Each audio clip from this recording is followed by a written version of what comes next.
Cabral Libby a réussi l'exploit de décevoir au moins en partie ceux qui pensent qu'être jeune est un atout. Abonnez-vous en activant la cloche de notification pour recevoir la primeur de nos futures publications.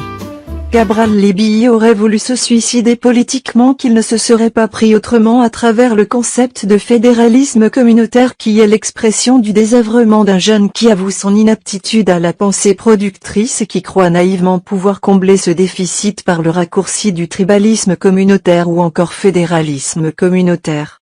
En fait, le fédéralisme communautaire n'est la solution à aucun problème important au Cameroun.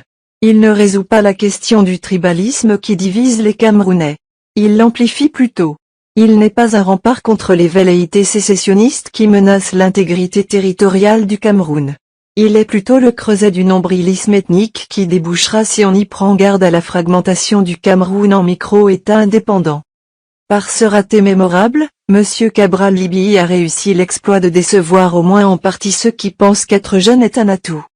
On en arrive finalement à cette question qui ne se posait pas avant l'agitation du fédéralisme communautaire. Qu'est-ce qu'un vieux dictateur a à envier à un jeune possédé par les démons du tribalisme? Cabral Libby, probablement piégé et poussé à cette grave erreur de perspective, vient possiblement de signer son suicide politique. Oui au fédéralisme, à 5 ou à 10 États.